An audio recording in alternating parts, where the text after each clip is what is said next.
నమస్కారం మిత్రులారా.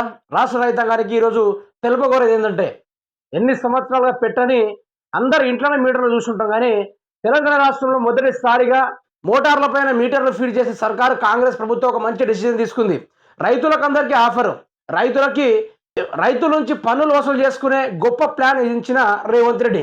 మరి డబ్బులు ఎక్కడి నుంచి వసూలు చేయాలనో, పన్నులు ఎక్కడి నుంచి సేకరించాలనో అని రేవంత్ రెడ్డి కుతూహలతోటి అగ్వకు దొరికే రైతన్నుల పైన మోటార్లకు మీటర్ వేస్తే ఇక మనకు పుష్కలంగా డబ్బులు వస్తూ ఉంటాయి అనుకున్న విద్యుత్ సంస్థని ప్రైవేటీకరణ చేసిన మనిషి ఈరోజు అదే రైతన్నుల పైన అదే విద్యుత్కి మోటార్కు మీటర్ పెట్టి పైసలు వసూలు చేయడానికి అయితే పన్నాగం అనుకున్నాడు మన యనమల రేవంత్ రెడ్డి. మన రాష్ట్ర రెండో ముఖ్యమంత్రిగా ఎన్నుకోబడిన ముచ్చట ఒక్కసారి నేను చెప్పిన అసెంబ్లీ ముచ్చట్లేందో చూసుకుందాం. త్వరలో మోటార్లకు మీటర్లు, అసెంబ్లీలో మోటార్లకు మీటర్లపై చర్చ. గత ప్రభుత్వం ఒప్పందం చేసుకుందన్న సీఎం, విధి లేని పరిస్థితిని కల్పించారని వ్యాఖ్య.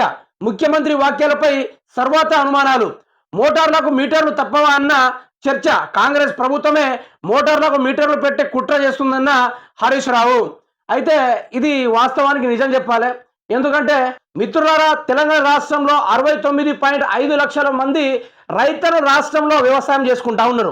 మరి ఆ విధంగా మోటార్ల పైన మీటర్లు విధిస్తే 24 గంటల్లోనూ 10 గంటలైనా పొలాల్లో మోటార్లు నడుస్తూ ఉంటాయి. ఆ విధంగా విపరీతమైన బిల్లులు కలెక్ట్ చేసుకొని రేవంత్ రెడ్డి రాష్ట్రాన్ని నడుపుడేందో కానీ ఆ పైసలతోటి జేబులు పెట్టుకోవడానికి ప్రయత్నం చేస్తూ ఉన్నాడు.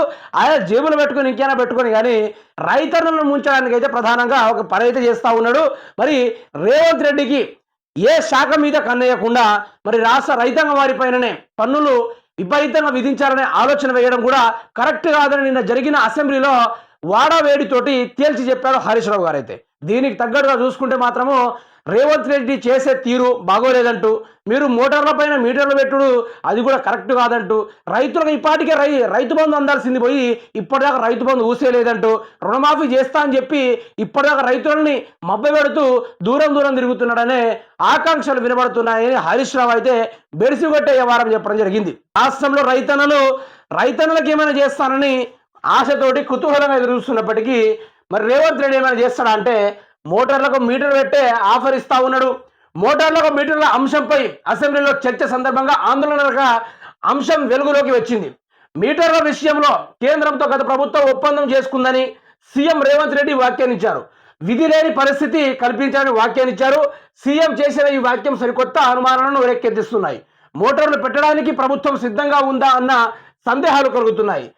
శనివారం నాటి చర్చ సందర్భంగా బీఆర్ఎస్ ప్రభుత్వం చేసిన సంతకాలు తెలంగాణ రాష్ట్రానికి గుదిబండగా మారాయని సీఎం రేవంత్ అన్నారు. తెలంగాణ విద్యుత్ శాఖను కేంద్రం చేతిలో పెట్టారని విమర్శించారు. విలువైన సూచనలు చేస్తే తీసుకుంటామని, ప్రతిపక్ష నేతలు రాకపోయినా ఆ సమయాన్ని వారి పార్టీకి ఇచ్చామంటూ ఈ సోదాలు చెప్పుకుంటా ఉన్నాడు రేవంత్ రెడ్డి. అదాని తెలంగాణ రాష్ట్రంలో రానియను, మోడీ ఎవడన్నాడు. మరి అదాని చేతిలో పోయి బొగ్గు గనులు పెట్టిండు, రాష్ట్ర విద్యుత్ శాఖను పెట్టి తాకట్టు పెట్టిండు. మళ్ళీ అదే విద్యుత్ తోటి ఇప్పుడు పనులు కట్టుకోవాలి కదా. మరి ఆ పనులు కట్టాలంటే రాష్ట్ర బడ్జెట్ నుంచి కడితే రేవంత్ రెడ్డికి పిడిపడుతుందని, రైతన్నుల పైన ఆ యొక్క పిడిగుద్దులు గుద్దితే పనులని వసూలు అవుతాయని రేవంత్ రెడ్డి ప్లాన్. ఇక్కడ ఆగమయ్యేది రైతన్న మాత్రమే. ఆగం చేయాలనుకున్నది మాత్రం కాంగ్రెస్ ప్రభుత్వమే. కాంగ్రెస్ ప్రభుత్వంలో రైతన్నలకు సుఖం లేకుండా పోయింది. కాంగ్రెస్ ప్రభుత్వంలో రైతన్నలకు చేయుత సాయం లేకుండా పోయింది. రేవంత్ రెడ్డి తీరు చూస్తే మాత్రము రైతన్నుల పైన కుట్ర పెట్టుకునేట్టే ఉంది వ్యవహారం మొత్తము.